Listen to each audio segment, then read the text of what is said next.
আসসালামু আলাইকুম। প্রিলিমিনারি প্রস্তুতির ক্ষেত্রে অনেকে হচ্ছে শুরুতেই জব সলিউশন পড়া শুরু করেন। এই ব্যাপারে হচ্ছে আমার একটু কিছু মন্তব্য আছে।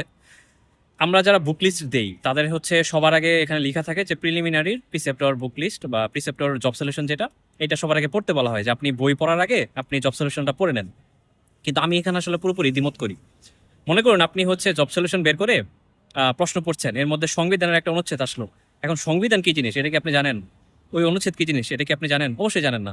তো ওইটার ব্যাখ্যা পড়তে গেলেন যে সংবিধান এত তারিখে এত হয়েছে এত হয়েছে, আপনার মাথায় কিন্তু পুরা জাস্ট মানে একটা বাউন্সার আসবে আর কি, যে আপনি কি পড়ছেন।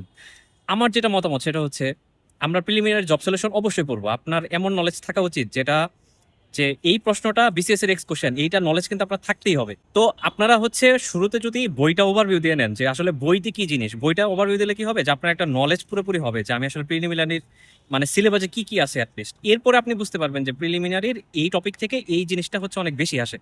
এখন শুরুতেই যদি হচ্ছে আপনি জব সলিউশন নিয়ে বসে যান যে বিসিএস এর এক্স কোশ্চেন পড়া শুরু করি, আপনি শুধুমাত্র ইংলিশ ধরতে পারবেন, ম্যাথটা ধরতে পারবেন, ইংলিশে তবু এই টপিকটা ধরতে পারবেন না। ধরেন টাইপস অফ ক্লজ, যারা সায়েন্সের আছেন তারা টাইপস অফ ক্লজ কতটা চিনেন? নাউন ক্লজ, অ্যাডজেক্টিভ ক্লজ, এগুলো কি ভালোভাবে চিনেন? অবশ্যই চিনবেন না। তো আমার যেটা মন্তব্য সেটা হচ্ছে জব সলিউশন অবশ্যই পড়বেন, এটা খুবই জরুরি। কিন্তু তার আগে অবশ্যই বইটা একবার হলেও আপনার ওভারভিউ দিয়ে নিতে হবে, যে আপনার বইটা একবার পড়া শেষ, এরপরে হচ্ছে আপনি জব সলিউশন অনেক মনোযোগ দিয়ে পড়তে পারেন। এখন আরেকটা কথায় আসি, মনে করুন হচ্ছে আপনার একবার একটা বই পড়া শেষ হয়ে গেছে। এখন অনেকে আমাকে কোশ্চেন করেন যে ভাইয়া আমি এখন জব সলিউশন কতটুকু ফোকাস করব। আমার মন্তব্য হচ্ছে আপনি যদি লাইভ এমসিকিউতে রেগুলার পরীক্ষা দেন, যে দিনে হচ্ছে 7-8টা পরীক্ষা দিচ্ছেন, আমার মনে হয় না যে আপনার নতুন করে জব সলিউশন পড়ার কোনো দরকার আছে। আমি নিজে ব্যক্তিগতভাবে আমার কোনো জব সলিউশনে ছিল না, ইনফ্যাক্ট শুধুমাত্র প্রিলিমিনারির আমি খুব এক্সেপশনাল একটা জব সলিউশন কিনেছিলাম, সেটা হচ্ছে লেকচার। তো ওই লেকচার থেকে প্রিলিমিনারি কোশ্চেনগুলো আমি জাস্ট পড়েছিলাম 45 পর্যন্ত, এবং বাকিগুলো হচ্ছে জাস্ট প্রিন্ট করে নেই আর কি। যে এক সময় নতুন যে প্রিলি হতো, ওইটা জাস্ট লাইভ এমসিকিউ যে প্রিলিগুলো আছে ওগুলো জাস্ট প্রিন্ট করে নিতাম।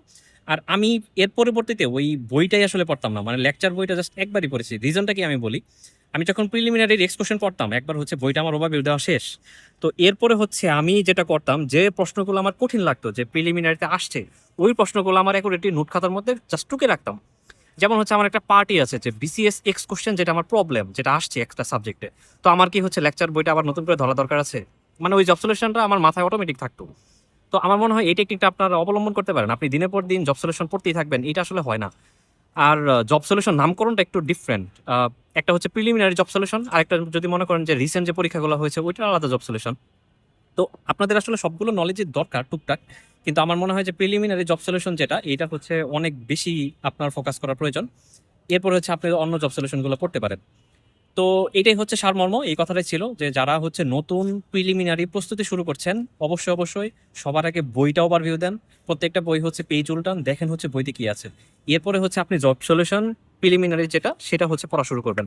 আপনি শুরুতেই পড়লে আসলে একটা অন্ধকারের মধ্যে পড়ে যাবেন। এই মিস্টেকটা হচ্ছে আমার অনেক বন্ধু বান্ধব আমি দেখেছি যে শুরুতে পড়ছে, কিন্তু আমি নিজেও আসলে পড়েছিলাম, আমি নিজেও আসলে ভুক্তভোগী। আমি শুরুতে প্রিলিমিনারি জব সলিউশনটা পড়ি, বাট এরপরে আমার মাথায় আসলে আমি কি পড়েছিলাম আমার নিজে আসলে মনে ছিল না।